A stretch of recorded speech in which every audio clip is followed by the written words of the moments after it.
नमस्कार, आप देख रहे हैं डीजे वेदर फोरकास्ट। मैं दीपक जादव। आज हम बात करेंगे उस बड़े मौसमी खतरे की जो अब सिर्फ कुछ घंटों की दूरी पर है।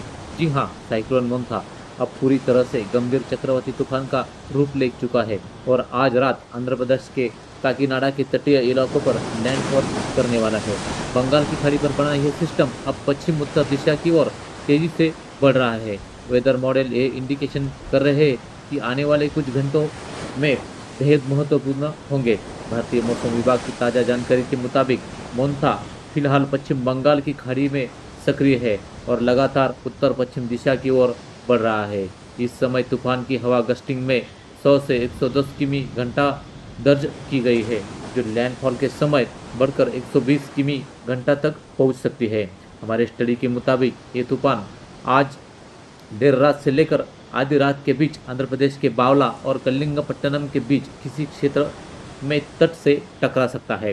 लैंडफॉल के दौरान मोंथा अपने साथ भीषण हवाएं, भारी से अत्यधिक भारी बारिश और समुद्र में 4 से 5 मीटर तक लंबी लहरें लेकर लाएगा। विशाखापट्टनम, श्रीकाकुलम, विजयनगर, ओंगोल और नेल्लोर जिलों में रेड अलर्ट जारी किया गया है। वहीं ओडिशा के दक्षिणी जिले जैसे गजपति गंजम में भी तेज बारिश और हवाएं की संभावना जताई गई है।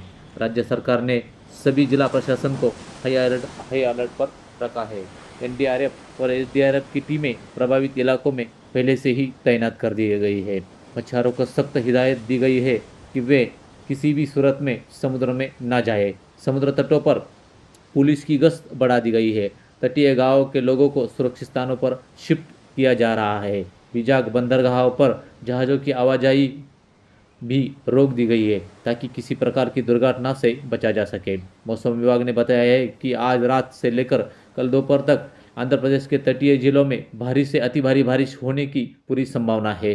विशाखापट्टनम, श्रीकाकुलम और विजयनगर में 200 से 250 किलोमीटर तक मिलीमीटर तक की बारिश की जा सकती है, जबकि ओसा के दक्षिणी हिस्सों और छत्तीसगढ़ के कुछ भागों में मध्यम से भारी बारिश के आसार बने हुए हैं। तेलंगाना और उत्तरी आंध्र प्रदेश के इलाकों में कल सुबह तक आंधी तूफान और बिजली गिरने की घटनाएं देखने को मिल सकती है। इस साइक्लोन मोंथा का आकार भले ही कॉम्पैक्ट है, लेकिन इसे शक्ति काफ़ी अधिक है। इसका केंद्र फिलहाल विशाखापट्टनम से लगभग 200 किमी दक्षिण पूर्व दिशा में स्थित है। यह तूफान प्रति घंटे 20 से 40 किमी की रफ्तार से आगे बढ़ रहा है। आईएमडी का कहना है कि जैसे जैसे यह तट के करीब पहुंचेगा, इसकी तीव्रता कुछ और बढ़ेगी। इसके बाद लैंडफॉल के दौरान इसका चरम प्रभाव देखने को मिलेगा। इसके बाद सिस्टम धीरे धीरे कमजोर होकर डिप्रेशन में तब्दील हो जाएगा और छत्तीसगढ़ होते हुए मध्य भारत की दिशा में आगे बढ़ेगा। भारतीय मौसम विभाग के मॉडल के अनुसार मोंथा का ट्रैक अब लगभग तय हो चुका है। यह तूफान तट से टकराने के बाद उत्तर पश्चिम दिशा की ओर मुड़ते हुए छत्तीसगढ़, झारखंड और ओसा के कुछ हिस्सों को लेकर गुजरेगा। जीएफएस और ईसीएमडब्ल्यू के मॉडल भी इसी ट्रैक की पुष्टि कर रहे हैं।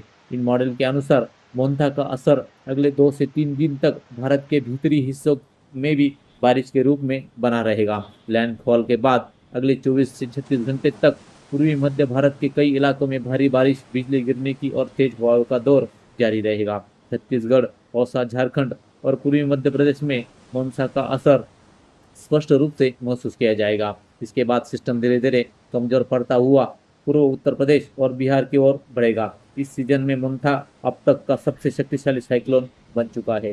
हालांकि राहत की बात यह है कि यह सिस्टम तट से टकराने के बाद ज़्यादा देर तक सक्रिय नहीं रहेगा, लेकिन इसके तत्कालीन प्रभाव बेहद व्यापक होंगे। इसलिए लोगों को अगले 48 घंटे तक विशेष सतर्क रहने की जरूरत है। तो दोस्तों, साइक्लोन मोंथा अब सिर्फ कुछ घंटों की दूरी पर है। आप आंध्र प्रदेश के ओसा या तटीय तेलंगाना के क्षेत्र में रहते हैं तो कृपया मौसम विभाग और प्रशासन की सलाह का पालन करें। समुद्र तट से दूर बने रहे, अनावश्यक यात्रा से बचें, अपने घरों में सुरक्षित रहे। आज के लिए इतना ही। हमारा ये वीडियो कैसा लगा? अगर वीडियो अच्छा लगा तो चैनल को सब्सक्राइब कीजिएगा।